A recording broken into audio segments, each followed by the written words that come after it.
Hey, this is Ben, here to let you know that today's episode contains discussions of childhood sexual abuse.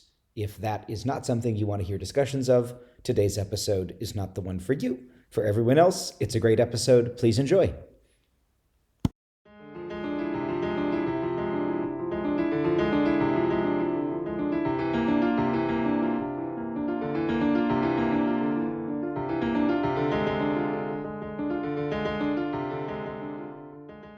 Good evening, everybody. Good evening. Hello, and welcome to a very special episode of Bad Gays live from Guildhall in Bath. Thank you so much for being here. I'm Ben Miller. I'm a writer and researcher currently at work on a biography of the fashion designer Rudy Gernrich.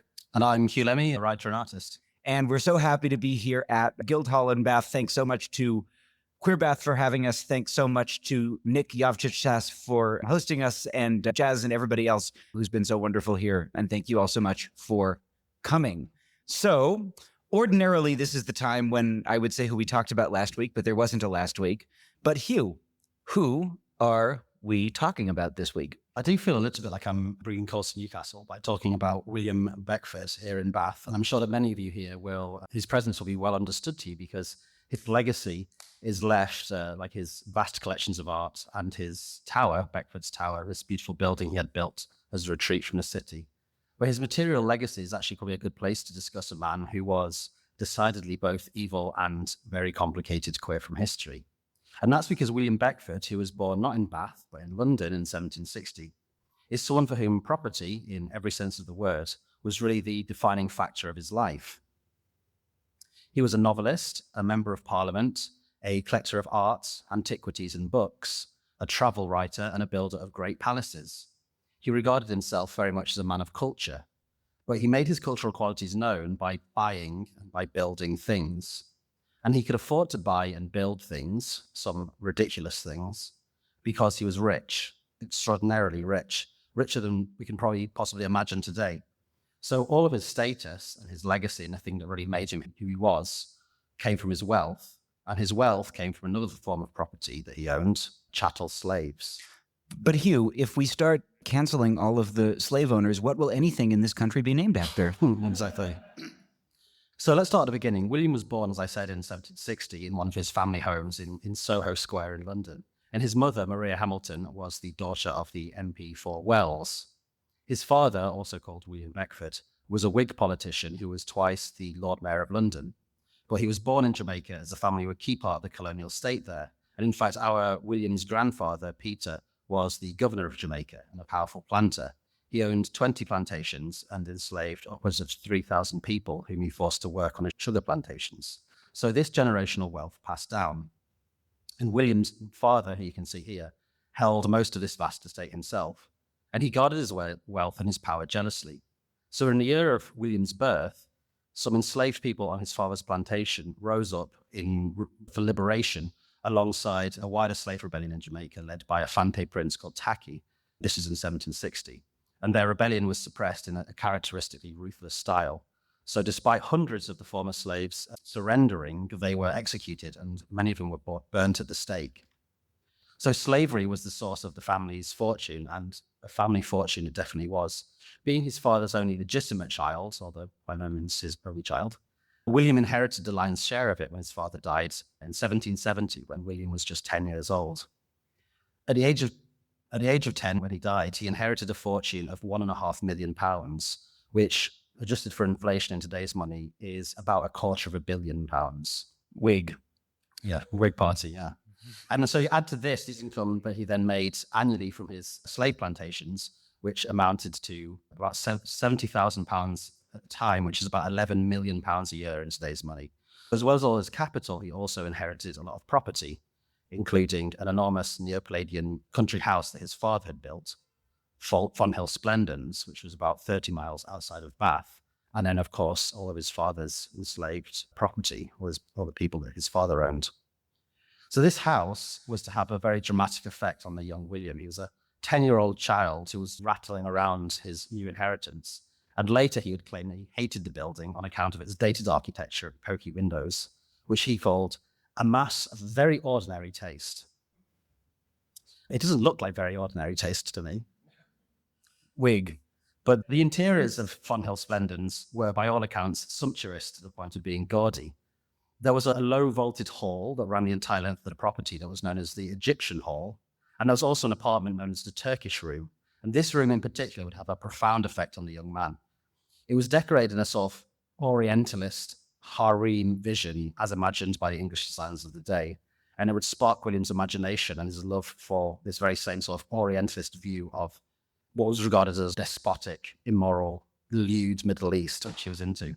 Ben, would you read this description of the room by the good gay architecture critic James Lee Milne, who was a Beckford expert, as well as also having made a cameo appearance, you might recognize his name from as a teenage lover of Tom Mitford. Oh, yes. So I'll try to put on a very gay architecture critic voice for this. The covered ceiling was painted by F.J. Boileau, a protege of the Duke of Orleans, with arabesques and flowers on a gold ground. The window shutters were of looking glass, which made the room seem boundless. Facing the windows, the fireplace was, according to the Honorable Anne Rushout, a visitor in 1799, shut up in summer to resemble an altar of vert antique with great work of gilt bronze. Opposite the entrance door was a looking glass down to the ground with orange drapery over it, a red-brown Persian carpet, orange silk window blinds, orange curtains fringed with gold, ottomans and plump floor cushions completed the air of Oriental hedonism. And so this early influence of Orientalism was also joined by an extraordinary art education that he received from the British-Russian painter Alexander Cousins, who was actually the godson of Peter the Great. And he inculcated in the young man this fascination with this idea of the East.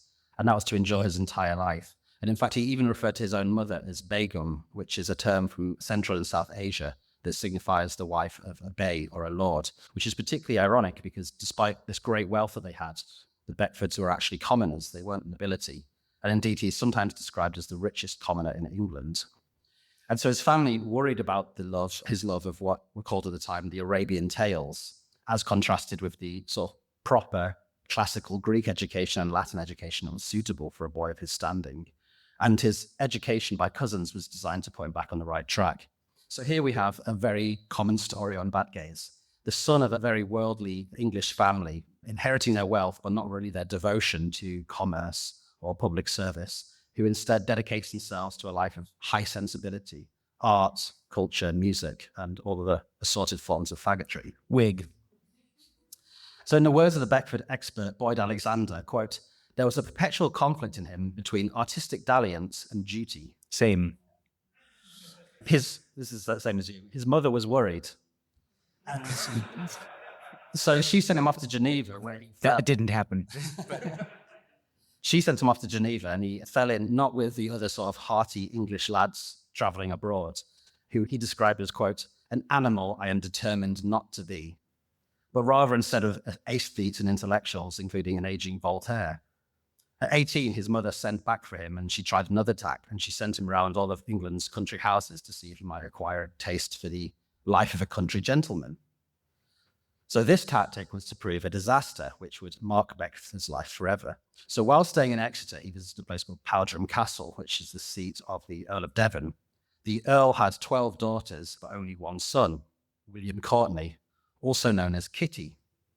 I'm sorry, what was he also known as? Kitty. Kitty, Yeah. Okay. So Kitty would later become the Earl himself. The Earl Kitty? Yeah. And in this painting here, how do you think he is? He could be 12 and he also could be 55. He's in his mid to late 20s in this painting, which gives you some idea of how he looked and presented himself. But between 12 and 55. Yeah. But somehow both 12 and 55. Yeah. English men have this quality of being both 12 and 55 at all times. He has this rich person's skin that's like kind of see-through, almost transparent, no? And Bill Clinton. I still remember the Gary, Indiana line that Bill Clinton's face looks like it's made out of fresh fetal tissue. Yeah, it does. But the moment when he meets him in 1778, William Courtenay is only 10 or 11 years old.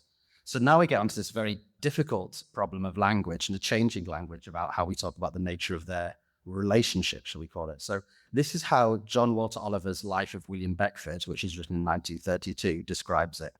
So Beckford's pent-up affections, which had no outlet in his solitary childhood and carefully guarded youth, went out towards Kitty. It was then, he wrote of this meeting, quote, I grew sensible there was a pleasure in loving something besides myself. There was clearly something morbid in his feeling, and, unfortunately, as we shall see, he did not outgrow it. And then again in James Lee's Milne's telling, a couple of decades later, at Powderham Castle on the delta of the River Exe, he met and fell head over heels in love with Lord and Lady Courtney's youngest child and only son, William, aged 11. The tale has been dwelt upon too often to need retelling in detail. Beckford was exalted at one moment to the skies, plunged the next into depths of despair. So you can see here there's this very strange mix of euphemism and anxiety at work about what that real relationship was, perhaps because the authors are understandably affectionate towards their subjects that they're writing their biographies of. But also it's very clear to us what's going on here. Beckford is an 18-year-old who is developing an obsession with a 10-year-old child that's clearly predatory, and later, as we'll discover, develops into sexual abuse. He soon has to leave Powderham for the Lake District, but absence only provokes his obsession. He wrote at the time... Are you going to make me read this? Okay. It's a sad thing that I cannot see you every day and every hour, since you are the only person, yes, let me repeat it once more, to whom I can communicate my feelings, or to whom I can disclose the strange, wayward passion which throbs this very instant in my bosom. All those who surround me view me pale, faltering, dejected, desponding. They know not why. What is the matter with you? Cries my mother. Tell me, for heaven's sake, what oppresses you? This is an 11-year-old boy. This is pure projection. Ah. Yeah, it's horrible. 10, right? 10 or 11, yeah. Yeah. And so his biographer, Guy Chapman, wrote in 1937 of this very long piece of pining, which actually extends for multiple pages, that letter he was just quoting from. The quote, it is a romantic passion without a hint of sexual extravagance. Well, I'm not sure that's true. Wishful thinking. Yeah, maybe that's Guy Chapman's interpretation at the time in the 1930s, but I think we can get a different reading of it. Here's another quote from the same piece. Oh, you're really giving me some good ones here. Every morning I discovered some new recess in the rocks, some rude, neglected spot where I might indulge my reveries and think undisturbed on my dear sea. All the little incidents of the hours I spent with him recurred to my memory, his exquisite sensibility, the inclinations he discovered so like my own, his engaging looks and unaffected partiality for me were full in my mind. Yeah, again, we're talking about a 10 or 11-year-old boy here. So even if these aren't explicitly sexual, the idea that a young man like William is finding his soulmates to whom he can engage on an equal level, who's returning these same emotions in the same way, is clearly preposterous. But as we're to see, despite his biographer's protestations, the relationship between the two Williams almost certainly was sexual. So Kitty's aunt, Charlotte Courtney, his father's sister, seems to have fallen very hard for William Beckford. And in his letters to her, William uses her as in his attempts to get close to Kitty and to get her to persuade her brother, Kitty's father, that he should be allowed to see him again. And so much like in the case of Oscar Wilde, these letters to Charlotte would later prove to play a role in his downfall. Here he is writing to her in 1781 when he was 21 years old, and so Kitty just 13. Oh boy. I tremble lest he should love me no longer, as he has done, and remain no more 5 hours in my company without desiring any other.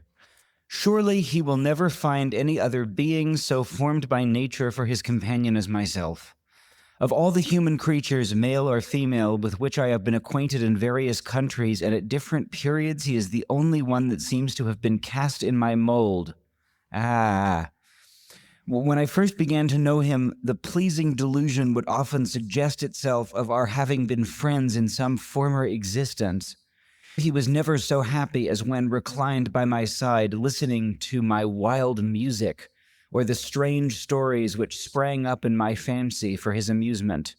Those were the most delightful hours of my existence.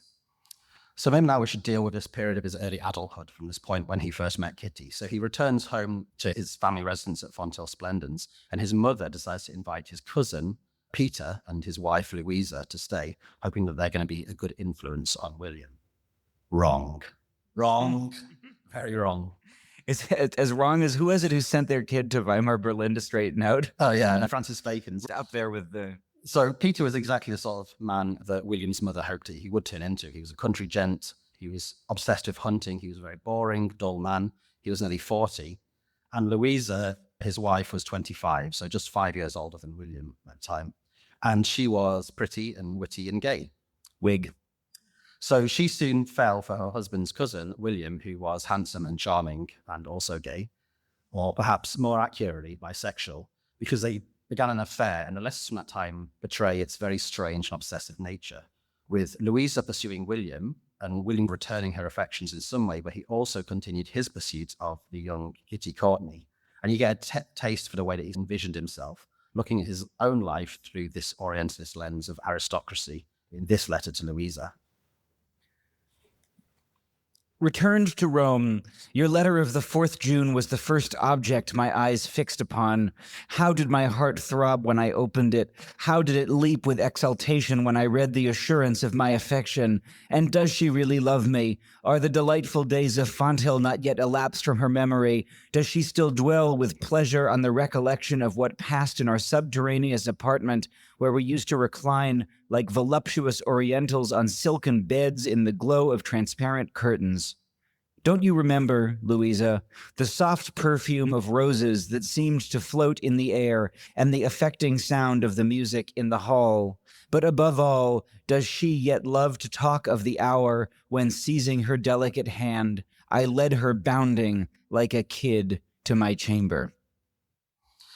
Louisa's obsession of him was even more pronounced, and rather than drawing him away with his obsession with Kitty, it actually just deepened it.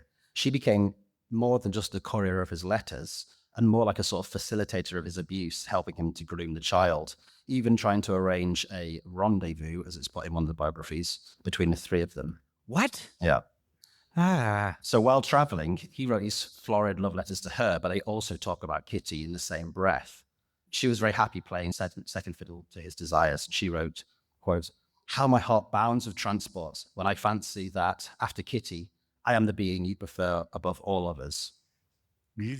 Meanwhile, William wrote to Kitty that he should trust Louisa, especially following the death of his own mother. So you here have this situation as this other figure, this sort of relative of William's, and she becomes this mother figure and saying you should trust her and do what she says. And obviously she's leading him towards William Beckford.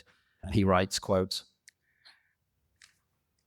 "Your poor mother loved you not better than I do. I am certain your father is set against us and will do all in his power, as well as your cruel aunt, to keep us asunder. My William, my own dear friend, write to me for God's sake. Put all your confidence in Louisa, who loves us both." And the letters are significant because Louisa and William actually spent very little time together, because very soon after, his mother sent him on this thing called the Grand Tour.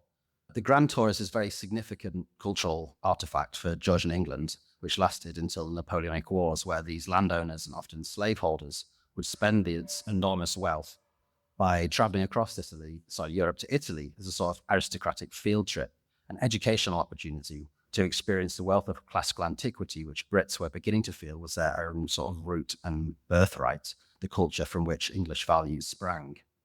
But there was also a secondary purpose to these trips too, because Italy was regarded also as a den of iniquity, a place of loose morals. And so it was sort of an aristocratic lad's holiday. And lastly, of course, it was a shopping spree. Obsessed with antiquity, British aristocrats would load up crates and chests with treasures that they bought or stole, and then ship them back to England.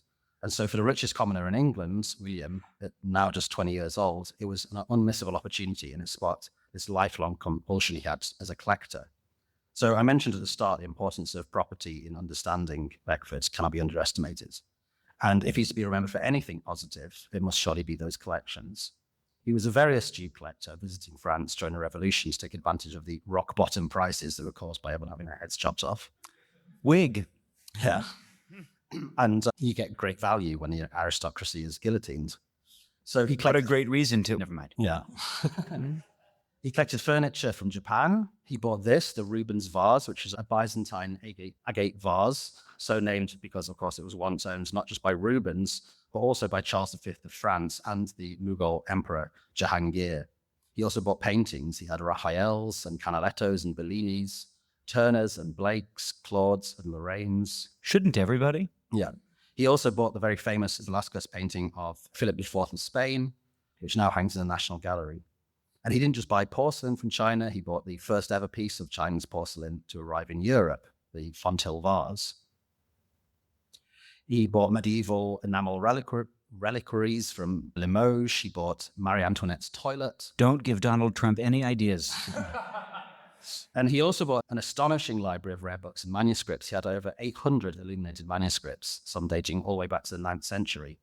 And when he died, his library contained almost 10,000 volumes, many of them with bindings that he himself designed, covering everything from architecture to contemporary poetry, Eastern philosophy to Gothic novels, travel books to demonology books.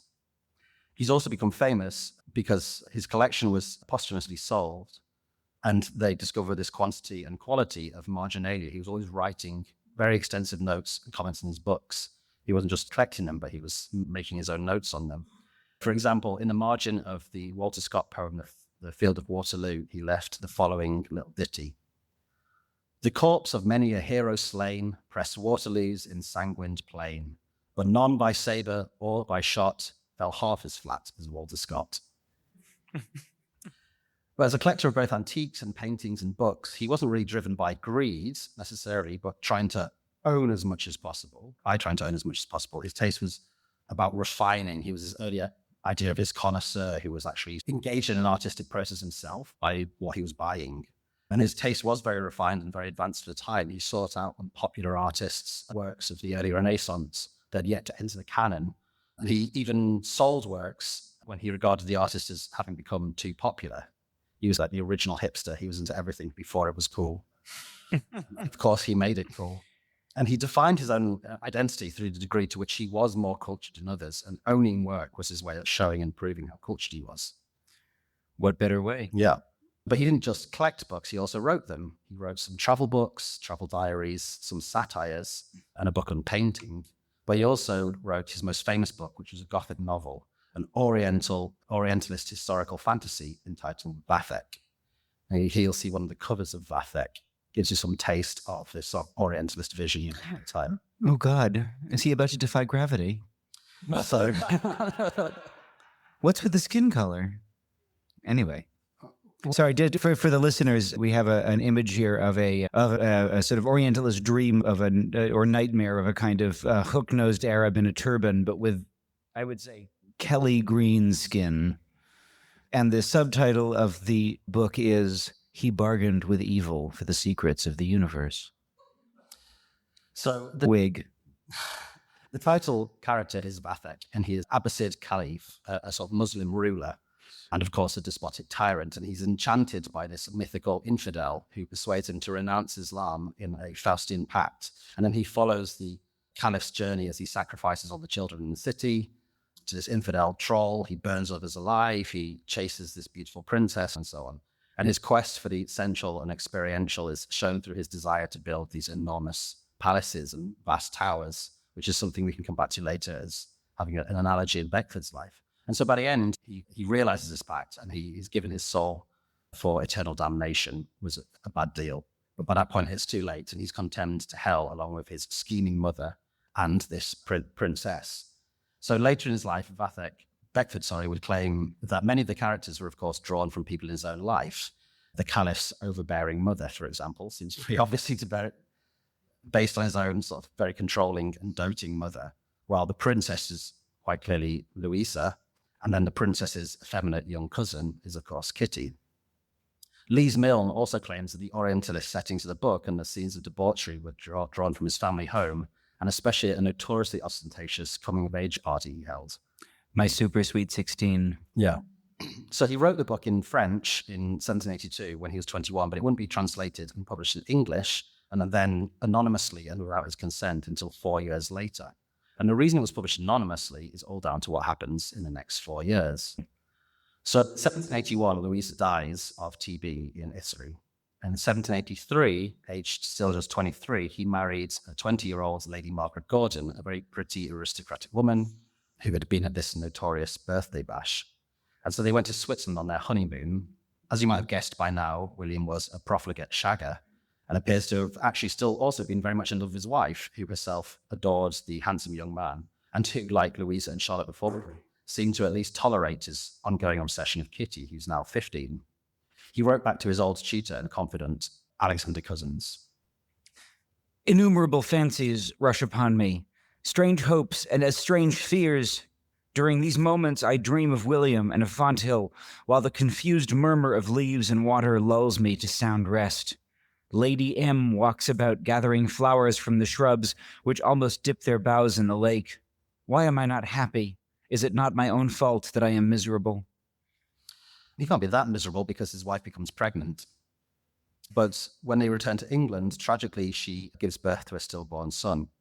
But despite this, it must have seemed to William that he had all his ducks in a row. He's got this fortune, he's got this very charming wife who everyone loves, he has this ongoing abusive relationship with this young teenage boy, and then soon enough he's elected as a member of Parliament for Wales. So your average Tory, right? The more things change, the more they stay the same. The Whig, not Tory, right? He was a Whig, yeah. Right. So the vibes are Tory. Yeah. And there was even rumors at this point that he's about to be elevated to the peerage and join the House of Lords. He has all the ingredients.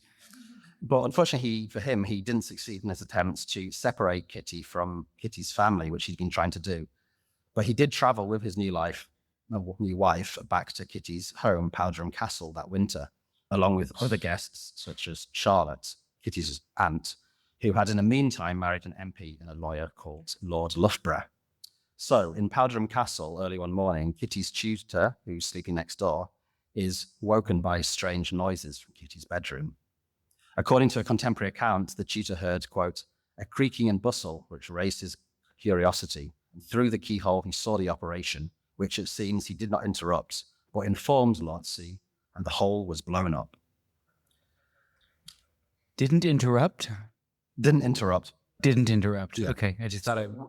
This then turns into a sort of family scandal, and It would. Yeah. William claims that there was an innocent explanation to all this. He says that there was nothing sexual going on. He was merely thrashing the boy as a punishment, which is a lot better. And given the family's already heightened suspicions, that claim really didn't wash. And then Charlotte's new husband, Lord Loughborough, who had been a political enemy of Beckford's father, transferred this animosity onto the son, and he unearthed all these letters from his new wife between the two of them, and then he took them around London's newspapers, outing Beckford and trying to drum up support for a prosecution. But Beckford at this point was in panic because sodomy, of course, at this time was a hanging offence. And his very intelligent wife, who was pregnant again, told him that what he should do is, like most men at the time who were accused of homosexual offences, to bolt for the continent. So he did that and she joined him. And over the next 2 years, they had 2 daughters. But tragically, his wife would die in 1787 of a fever. And then for the rest of his life, he seems to stick to men. So despite Loughborough's best efforts, we're still, how long? 80 years before gross indecency becomes a crime. So although the letters prove that Beckford obviously is gay, they don't prove sodomy up to a sort of legal standard or child abuse. And so he can return to England a free man, but he's ostracized from polite society from this point on. But he spent this time traveling Europe, and he brings back with him a Portuguese musician he's fallen for called Gregorio Franchi, who becomes his manager and agent. So he decides he's going to throw himself into a project. This is the project. That's a project. Yeah. For the listeners, we're looking at a picture of what appears to be a giant church with a huge Gothic tower. Yes, this is Fonthill Abbey. And the story is almost as dark and Gothic as this image and also his own fiction. He said, quote, some people drink to forget their unhappiness. I do not drink, I build. There's more echoes of Trump, I think, there, isn't there? So he moved back into this country house that he'd inherited, Fonthill Splendens, And he built a 12-foot high wall that reached for 7 miles all the way around the estate and refused to let anybody in. And then he started the construction of this absurd home. It's just a monumental recreation of a sort of fantasy Gothic abbey. And the plans for this are absolutely wild. It's a truly vast building. And he oversaw the building of it, changing the designs as he went. So there's lots of different images of it. And it changed for various reasons, including bits of it falling down. So at the center of it was this vast tower. And the obsession with building it at speed meant it was very poorly built. So actually there were 2 towers that collapsed before he settled on, I think this is the final design, which is a huge octagonal tower, which is 300 feet high, which is about the height of Big Ben. From north to south, the house was 312 feet long, which is the size of Westminster Abbey. And he rattled around this place on his own. His daughter had been sent to live with his mother, the Begum, and he remained still outcast from polite upper-class society. He only hosted dinner there once, which was for Admiral Nelson. And Admiral Nelson attended precisely because there were no snobs there, which meant he could continue his affair with Emma Hamilton. But you can see by the pictures, the place was a fantasy of kind of tragic proportions. Yeah, it's really giving Xanadu. It's really giving Citizen Kane. And that scene where Orson Welles is having breakfast across from his wife and the table gets longer and longer and longer and longer. These sort of huge stairs, and the little icons of the figures here are totally dwarfed by the architecture. It's profoundly alienating, actually. Yeah, and then he lived there alone in his bedroom in the top of the tower. Very telling. Surrounded by all his treasures, and fills, of course, with his loneliness he must have felt. Like smog. But he did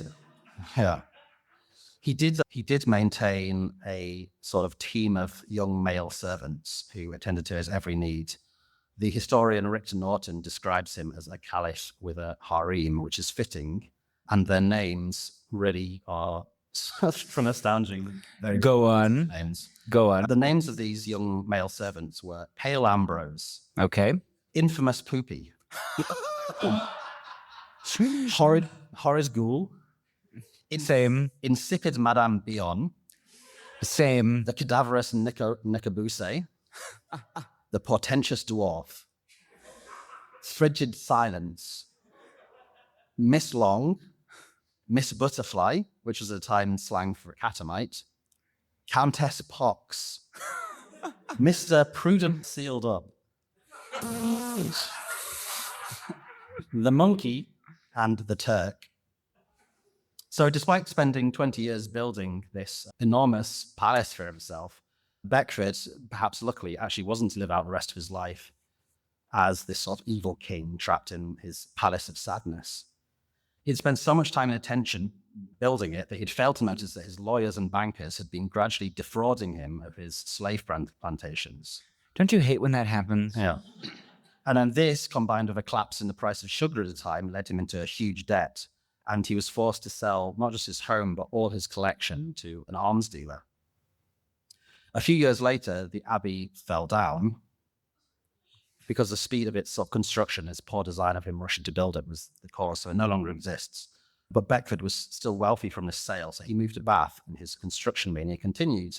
And it was here that he built this fabulous, but much more humble Beckford's Tower, which does still stand. It's this fine Italianate villa with these Greek and Byzantine influences. And he filled it with his new collections he'd started building again. And these were funded in part by the Slave Compensation Act. The Slave Compensation Act is not compensation for people who've been enslaved, but for when the British government compensated the slave owners for the loss of their property. And that made him eligible for around £800,000 in today's money. And that the debt that was taken to pay that off was only paid off less than a decade ago. So he died in 1844 at a ripe old age of 83. And perhaps we should end with a little axiom of his own to sum up his life. This is what he said, quote, "It's cruel to hear talk of fair boys and dark jade vases and not to buy them." Bad Gaze doesn't run ads, we're not part of a big media network, and we're not underwritten by any big donors. That means our analysis and work is independent, critical, and free for the community. Only through your generous support can we take the time to write and research each of these extensive episodes. Become part of a community of like-minded listeners by subscribing to Extra Bad Gays on Patreon or Apple Podcasts. Every month, you'll get access to our subscribers-only podcast where we discuss the latest in queer politics and culture, and our Gaggany Gunkles advice segments, where we take reader questions about sex, relationships, and queer life. You don't want to miss those segments, nor do you want to miss our new jingle. So join the community at patreon.com/badgayspod or subscribe right in Apple Podcasts. And you can also check out our merch, including hats, beach towels, t-shirts, and of course our book, Bad Gays, A Homosexual History, at our website, now in English, Spanish, and Italian. Thanks. Thank you for that story, Hugh. I guess my first question is an adaptation of a question I asked during the recording. If you took the names of all of the pedophile slave owners off of everything in England, what would anything in this country be named after? Yeah, this is he's an interesting case for the sort of ongoing culture wars, right, at the moment around national trust properties in particular. And in the last sort of 10 to 15 years, this attempt to widen conversation around the ill-gotten gains that allowed a lot of these amazing properties that are part of the national heritage to be owned. And he's an interesting one because normally people who are on the more conservative position, there's this organization called Restore Trust, which aims to remove the woke from national trust. They are very keen on keeping the names of the slave owners, but removing the names of the queer people. And he's interesting because he obviously straddles that. I don't know, for me, how do I word this? If you want to go to somewhere like Beckford's Tower or Fonthill, but you don't want to learn about slavery or Beckford's sexual abuse, then you're interested in a nice day out. You're not really interested in history. Like this is the history. These are the histories of these people. You can't understand why they were built, how they were built. If you just want to go and have a nice cream tea, that's fine. But don't pretend in that case that you're arguing that you're interested in history. It's not history, it's nostalgia. It's not history, it's a story. It's the national story. Like the national history and the national story are two very different things. I want to have these things to tell the national story. It's important, I think, that people get to visit these places and see these collections, but at the same time to understand their histories, and Beckford's a good place to start. Certainly. Does Beckford ever reflect on his desire as making him a type of person? Because something that we often talk about on the show is this sort of move from acts to identities, and from being that way inclined towards thinking that being that way inclined makes you some kind of way.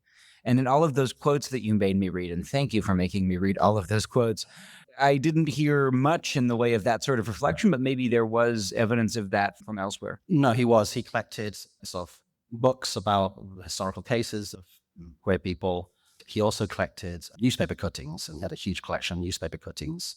So a very early archive of people who were accused of similar offenses to him. And he had these books of clippings. So he obviously was conceptualizing himself within that sort of discourse. I don't know exactly the language he used, but he was looking for something, I think, yeah. Interestingly, the story sort of also continues in Kitty's life, because unlike Beckford, Kitty was proof against him. So he had to move to the continent actually and stay there as an older man. And he was known at the time as a homosexual. And I think Beckford even appears in the story around Castlereagh, when Castlereagh committed suicide after having been accused of the same abominable sin as Bishop of Clough. There's an episode we did on the Prime Minister Castlereagh, who ended up killing himself. And he also refers to Beckford. If anyone would like to ask a question, start the conversation, please approach the microphone in the center of the room, and please don't be shy. If I might be, as Ben puts up the microphone, be so bold. Yes, please. This is just for the recording. We have a question here from Nick, who's been hosting us here at Queer Bath. Oh, thank you very much. I want to firstly thank you guys so much for coming out to Bath and giving us this wonderful episode. If you could make some noise, I'd really appreciate that.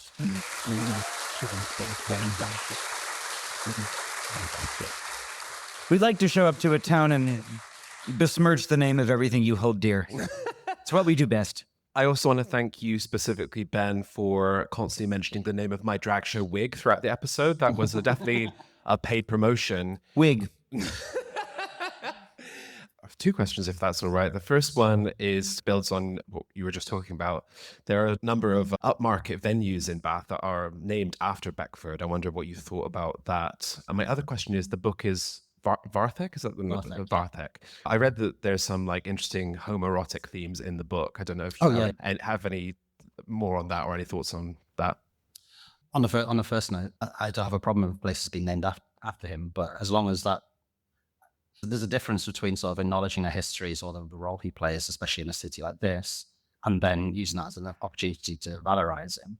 There's a statue of him actually in the Guildhall in London, and there was a sort of debate about 5 or 6 years ago about, not him, sorry, but his father, about whether that should be taken down or not. And it wasn't taken down in the end, but there was a note attached. For me personally, I think there's a real difference between, Beckford's Tower should be called Beckford Tower because Beckford built it. And that makes sense. If it explains that history there, that makes a lot of sense. Building a statue to someone is different. It's intended to honor them. It's intended to put them in a sort of place in society to literally to look up to them. Yeah, I wouldn't support that. But the argument is always, of course, that, well, you're erasing history, but you're not erasing history because we don't learn history from statues. Yeah. On the second point, Vathek has lots of homoerotic themes. And I think his interest in this sort of Orientalist worldview and cultural sort of scene is because emerging at that time, when you start to get these men emerging who are self-consciously defining themselves as what would later be called homosexual, and were trying to build a sort of social cultural identity around it, they were looking to other cultures, and we talk about this a lot in the podcast, not just to the classical world, and their sort of the sex gender system of ancient Greece and Rome, which of course includes pederasty is like a major part of it, but also to this idea of a sort of exotic East. And this continues throughout the 20th century. It's a bit different at this point because it's seen as a place of sensuality. We're in touch with, it's a very cultured sensuality, and it's one that's free of the constrictions of Christianity. Later, Ben can talk about some maybe, as we go into the 20th century, it switches into a different sort of anthropological viewpoint where people are looking to the Middle East in particular as being a sort of more primitive place and therefore more in touch with what is natural and like nature peoples. So you get very much in the work of someone like T. Lawrence of Arabia. He's looking to the Middle East and says, if we're supposed to have this unnatural vice, how come these more primitive and quote unquote cultures that are very much in touch with that also have homosexuality and as a more common sort of socially accepted theme? Yeah, I mean, there was this very strong link also between climate and sexuality, which was part of a broader link between climate and culture, which originates in a kind of biological racism. There's a lot of theories of this zone near the equator that includes much of the Mediterranean as being what Richard Burton ends up calling the sotitic zone, but an area where people are preternaturally inclined to sodomy. Interestingly, an idea that doesn't only occur in Northern European writing. In fact, when Italy is reunified in 1870, it is decided that it is impossible to have a sodomy law in Italy because prohibiting sodomy in Sicily would not be possible. All I'll say about that is I'm half Sicilian. And then you have pardon. And then you have people like in our episode about Elazar von Kupfer, if you listen to that, the sort of Baltic German count who thought that he lived in the ideal climate because it was Italian Switzerland. And so you had the meeting of the homosexual Mediterranean and the heterosexual Alps. And at the intersection was perfect bisexuality. Funny, but also not, right? And part of what historians like Laurie Marhofer have talked about as being this sort of making of the homosexual or the queer as white, right? This racial analogy, which ends up making ideas about and images of usually racialized others, capital O others there, into the sort of literal substance of contemporary queerness. And I think in the way that Beckford is projecting all of this into his imagined Orient, you see a lot of the ingredients of that. And then, of course, as we were talking about today, because we were in the Bath Cathedral and we were walking around, and events in the news do keep occurring, and we're always being told about rogue states and warlords and people who are need to de-escalate and call for peace or whatever. And you walk around the Bath Cathedral and it's like a monument to people who died slaughtering people in many different parts of the world where they weren't particularly born, didn't particularly have any business being, certainly not slaughtering people. And what more aggressive rogue state has there ever been than England, But yeah, so technical question. Anyway, sorry. Comment on that. Thank you so much. Well, so you said also is interesting, as Ben said, because it's an Orientalist fantasy. Like you're not going to learn anything about the Middle East in the 18th and 19th century through reading it. It's a pure reflection of his own desires. It's very much like science fiction is fiction actually about our own worlds and our own societies and how we alter it. Vathek is the same thing. It's his own fantasy of what could be, and his own conflicted relationship with the idea of his own power. It's about aristocracy, it's about wealth, it's about having untouchable power and what you do with it, and his own conflicted feelings about the way he did exploit other people. Is that, unlike a lot of the books we feature by people on Bad Case, it's not a bad book. It's a very interesting book. Okay, great. Thank you very much, Hugh. Do we have any questions? Anyone like to ask a question? Yeah, please just get up and I guess make a line going to the mic.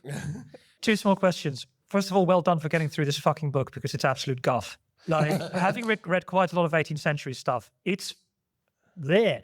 So my first question is, what has been the literary history as a result of Vathek specifically? Because he doesn't really have a big thing like Vathek later on. And secondly, and I was surprised you didn't really mention it, is what you talked a lot about in your episode about André Gide and the line between a queer identity and a specifically pederastic identity, which he very much, to use the word that you used, straddles. So when it comes to a history, like there was a story as well that he tried to create a faux Byron poem, massive poem that was ascribed to Byron about gay rights and how it was good actually. But was he not doing that in the same way that André Gide was writing Corridon and saying, what's great? Pederasty. What's bad? Gay men. So yeah, what's your view? Okay, on the first point, yeah, it was at a time very influential and goes on to influence a lot of the early Gothic novels. Whether you enjoy it or not, your lighters may vary, clearly. It's very much, I guess it is of its time, but it goes on to influence Walpole, right? And then, have an influence on the Romantic movement. And secondly, he writes this, it's unknown why he writes this poem. The evidence seems to suggest that he wrote this tract with Jeremy Bentham, which was a plea for homosexual toleration, if not gay rights. And they ascribe it to Byron. So for a long time, it's called not Don Juan. I'm sorry, the name that escapes you, but it's called Don something. Yeah, and there was an attempt to seek, let's say, homosexual toleration. But as we've discussed here and in the past, like the understanding of what homosexuality was, the idea of the sexual identity as like an innate characteristic of all human beings and one that can be split into relationships between different and same genders is something that emerges as within a scientific sexological context much later on, in the middle of the 19th century. So that now they're struggling around a bit in the dark to try and understand what the relationship is between these sex acts that they're getting up to and something wider as something to be recognized as, let's say, like a fixed social minority, right? Yeah, for more on this kind of pederast queer divide, a book that's really shaped my thinking about it is a book by Kaji Amin called Disturbing Attachments, which is, among other things, about Genet, and really focuses on Genet as this figure where it's very easy to think about him, or it's maybe comforting to think about him, right? As moving from a kind of pederastic and Orientalist relationship with an idealized Arab other, and towards this idealized version of solidarity politics that we see, for example, in his work on the Palestinians later in his life, or work with the Palestinians later in his life. And Amin's argument is, as the title suggests, that these disturbing attachments, right, to both a kind of racist imagination of the other and to a kind of pederastic sexuality that we would like to think of as being pre-modern, are actually best thought of in a kind of temporally simultaneous fashion. And so I guess what I would say in terms of the divide between pederasty and same-sex desire is that several things are true. One thing that is true is that the vast majority of people who abuse children, abuse opposite-sex children, and are not engaged in same-sex adult relationships. That's just a fact that's borne out by what we know to be true about child abuse. And I think it's also true that there is something important to think about in terms of the historical complicity of, I don't want to say queer, but specifically maybe gay self-identity formation movements or cultural history with glorifications of intergenerational sex. And there are many cases where we are talking about people who are under contemporary ages of consent, but were over the ages of consent at the time that we're talking about. There are many cases where we talk about teenagers in an era where the average lifespan is closer to 40. And so being 16 or 17 means something different than being 16 or 17 now. Doesn't make it right. Doesn't mean I think people should do it now. Doesn't mean that I think that those people, where these relationships were great. I'm just defining sort of facts about what these relationships were like in the context in which they occurred. And then you also have cases like Beckford, right, where 10 is 10. It's 10, right? There's no world where 10 is a consenting adult. And so I think it's important to think about what the kind of continuities and complicities are. And I think that by thinking about them, we become better at fighting back the kind of blood libel lie that all queer people are preternatural child abusers, rather than worse. Next. Ask us a hard one this time. That one was so easy. It's more of a comment. I used to live really close to Powderham Castle, and the Earl of Devon lives there. He hires it out for events. Recently, a gay couple wanted to get married there, and he was like, no, absolutely not. And I assumed it was because he was a bigot, but now I'm wondering if he's ashamed of Powderham Castle's queer history. Oh, that's very interesting, because I recently went to, where was Lord Montague? The name escapes me again.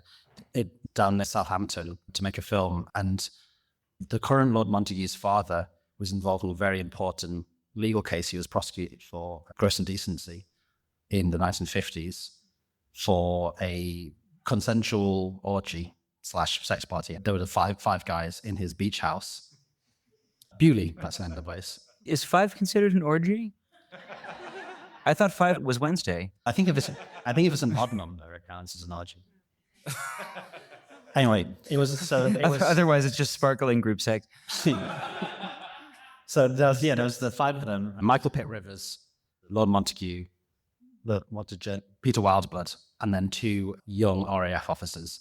And the RAF officers were turned into Queen's witness, and it was a huge moment actually in the liberalisation of sexual laws about homosexuality in the UK, because they weren't harming anyone. It was the time when this could start to be reported in newspapers. And later, they both were in jail, Montague and Wildblood. And then later, Wildblood would go on to give evidence at the Wolfenden report. But what's interesting is I went there and looked around the museum, which is full of the family history. And there is a big 2.5, 3 year gap in the 1950s, but they don't talk about what's happening. And I thought it was very strange, because there was this hugely significant moment in his life. And I then spoke to his son and said, I want to make a film here. And he was very open about talking about it. And he gave me loads of facts. Like it was reported in the trial and in the newspapers that they were there drinking champagne. And he was very keen on to make sure that I knew that it wasn't champagne, it was cider. It wasn't a spirit orgy. So again, it's funny what people choose to remember. And I imagine in that case, it's probably because it is a private museum, a private home. He's running it like a museum. And the people who go there are people who want a nice day out and don't want to have to think about homosexuality still. Certainly not orgies. A cider orgy, it's so terribly Devon. Interesting, after he was released from jail, he had this little beach hut demolished and built a beautiful new modernist beach hut, which I was allowed to visit and film in. Yeah, it's gorgeous. Hello. Hello. Really interested in how, I'm sorry, I'm going to forget all the names. His wife and his girlfriend were totally fine with what he was getting up to. What did his daughters think of it? Is there any history of that? And how if they didn't approve of what he was doing, because he lived alone in the end, how do we know all this history and all these details? How was it kept? He was a prodigious letter writer. Got a lot of evidence from that. His daughters were very young when his wife died, like toddlers, young children. And as was common at the time, as soon as the wife died, they were shipped off to live with the mother. So I don't actually have any knowledge of how they responded to it at all. But he was a social pariah for a long time.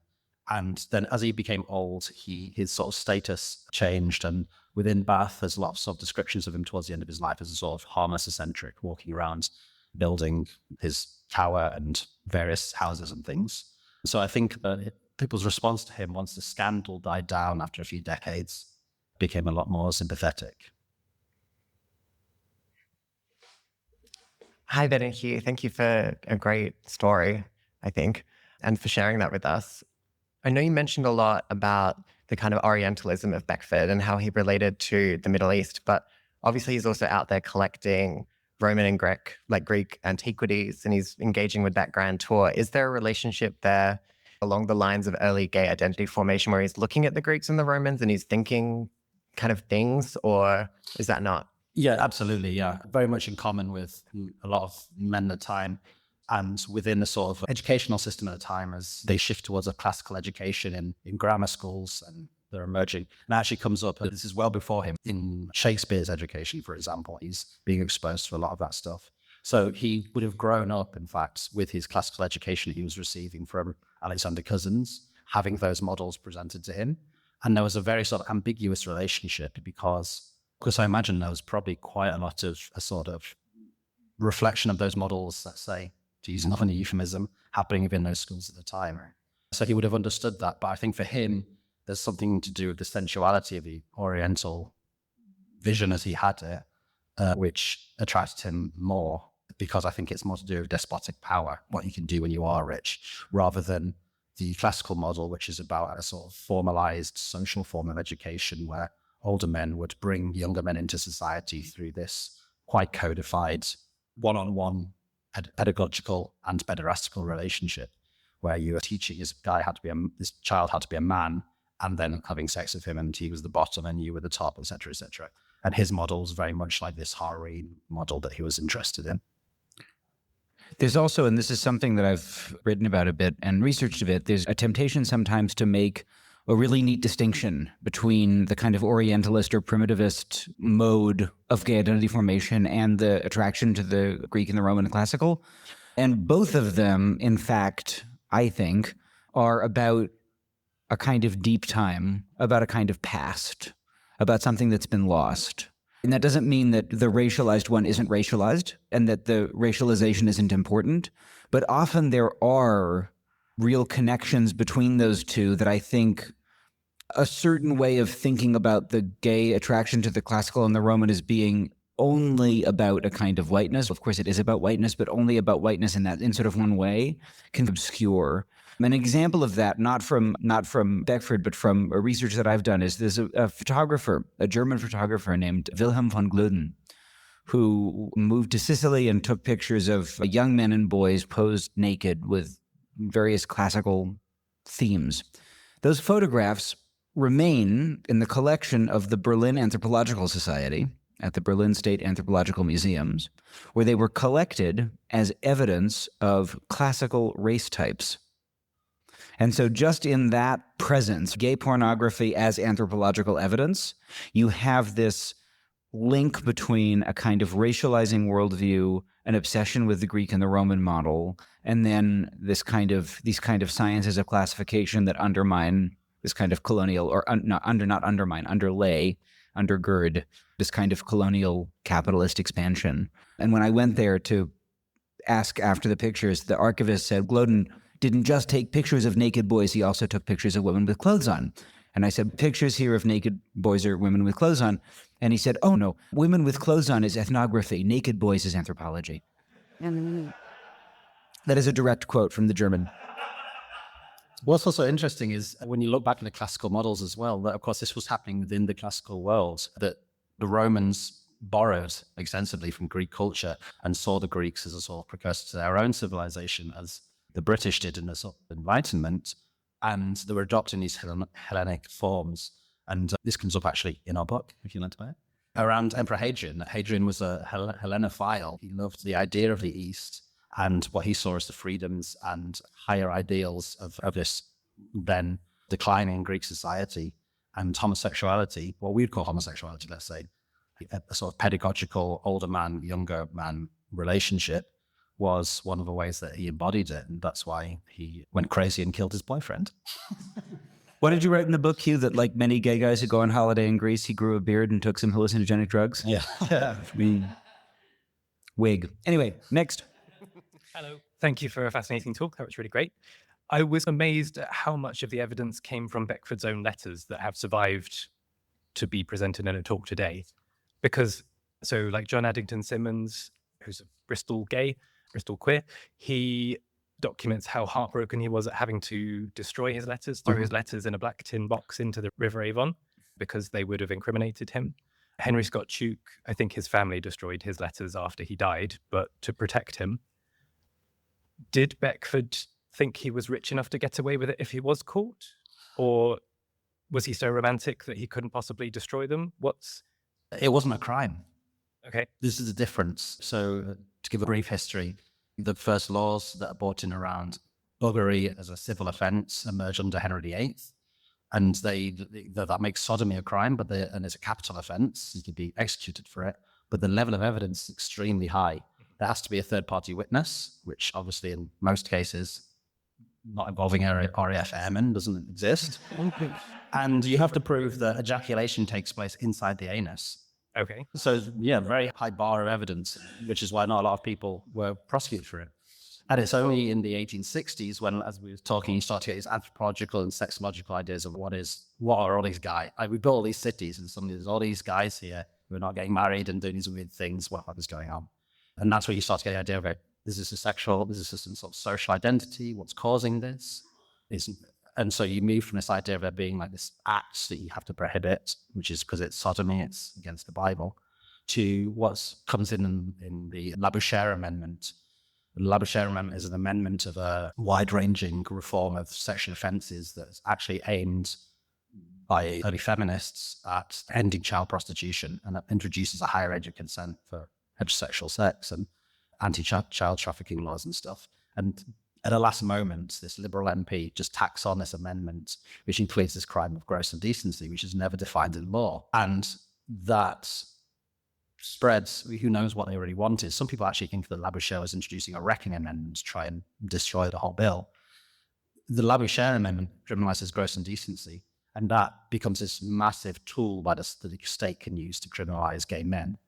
Or not just gay men, actually, but queer people who are read as men, let's say. And that spreads, there's everything from, first of all, hand job or a blow job or whatever, to incitement to that things, which can be to check someone out in a public toilet, to touch someone's butt in a bar, wherever. These things can all become criminal offences. And so from that point until the Wolfenden Report in the 1960s, you get this very intense suppression where a letter can be evidence of a crime. Okay. So when Beckford is writing these letters, he's not saying, I sodomized this child. No. He's saying, I'm in love with this person. That's not a crime. Right. So that's why we have all this evidence. And also, how do we understand how he conceptualized his own sexual identity? And did he conceive of himself as being involved in something that was illicit or criminal? Not. He was following these same classical models and also Orientalist models of some sort of higher love thing. And you can see in his letters, he clearly regards himself as having fallen in love with a soulmate, as ridiculous as it seems to us today. Good thing British liberalism has lost its obsession with using the law to control the lives of queer people. Yeah. Huh. Thank you. I'm probably not the only person that would love to hear more about this group of servants and their incredible names. It sounds, I'm assuming that what we know about them comes from the letters, but I'm curious to know, is this a thing that is happening a lot? There are lots of very rich men rattling around their houses surrounded by young men with hilarious nicknames. And it feels like it has shadows of fagging in private school and public schools and stuff like that. And I'm just wondering, is this a thing that's happening? And is there more that we can hear about this? What's he called? Yeah, it's Thomas or whatever. The names, what were the names again? Yeah. Should we? Yeah. It's what, Miss Long, Miss Butterfly, Countess Pox, Mr. Prudent sealed up, the infamous Poopy, a horrid ghoul. Yeah, that's a model that continues. I don't know, Liberace had a driver who was actually a lover. It continues all the way through. If you're rich, it's a very easy way to have a man or a partner around and to get rid of the awkward questions. It comes up also in, who was the Hungarian aristocrat? Oh, Napsha von Felser-Solas. Yeah. who we did an episode on, who was this Hungarian paleontologist who becomes obsessed with Albania. And even good gays. Oh, sorry, finish this. Yeah, and he has this Albanian like house servant man who's his secretary, who is clearly his lover. And when he's diagnosed with a paternal disease, I think, right? No, he lost all his money. Oh, he loses all his money, and so he kills his boyfriend and then commits suicide. So that's sort of replication of that same sort of model of powerful men of which you get in straight society as well, of like femicides. When a rich guy loses his money, he kills his wife and kids before killing himself. So yeah, but this model is recurrent, definitely. And even good gays, right? This is how Edward Carpenter and George Merrill are able to live together, right? Is that George Merrill is brought in as Edward Carpenter's housekeeper and servant, and does actually do a lot of the household labor, it's important to say. Carpenter is down in the garden shed writing about democracy and equality. His working class lover is actually doing the dishes. Yeah. It's funny because it's a replication, of course, of like gender divisions of labor that are already existing anyway in straight society. Yeah, maybe a precursor to some of the gay marriage discourse. Right, yeah, or this new thing recently where, top and bottom are becoming genders almost. It's very strange. Anyway. If I can just ask the final question before we wrap up the session. Sure. I was reading on a slight pivot, about Chevalier d'Eon, the famous transgender duelist and spy. And when she became bankrupt, she decided to live out many of her last years of her life in Bath, fighting duels to make money. Is there a reason why people, when they're down on their luck and have nowhere else to turn to and become social pariahs, end up moving to Bath? Well, you tell me. I've got a question to you. Like, how do you make money off fighting duels? I assume bets, but there's a really interesting quote about her fighting duels in the assembly rooms, that she was very nimble on her feet for a 70-year-old. Wow. Thank you for that question. But the actual last question, as everyone who listens to our show knows, is one that actually in our live shows we like to open up to the audience. So you know that we usually say bad, not gay, complicated, yes, no. And first we're going to have not gay or gay, and we will ask for an applausometer. Just think of me as Wendy Williams. And then we will do first bad with applause, complicated with applause, or good with applause. But we should say we're using gay in the most expansive 1960s version of words. Also a deviant sexual presentation. Exactly. William Beckford, not gay. Gay.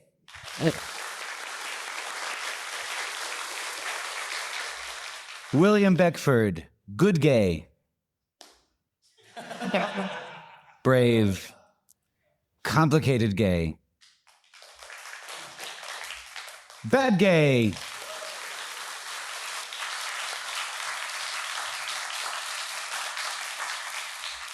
And that's our verdict, and that's our show.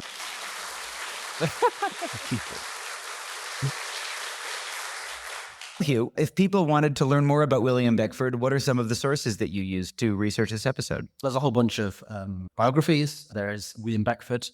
Let's start with this. The Life of William Beckford by J.W. Oliver, which then gets shortened to William Beckford by James Lee Milne, which then gets shortened to Beckford by Guy Chapman.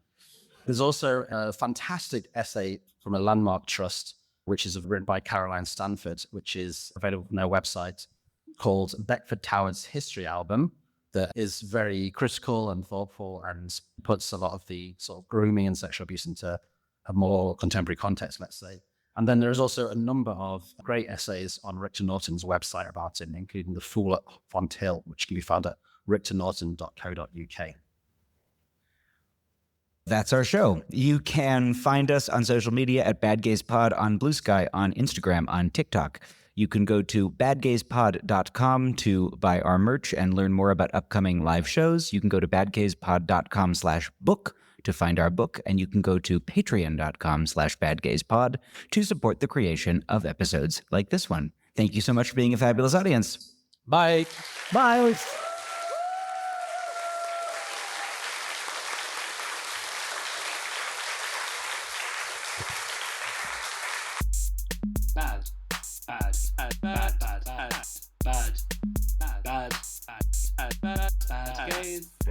Bad gays.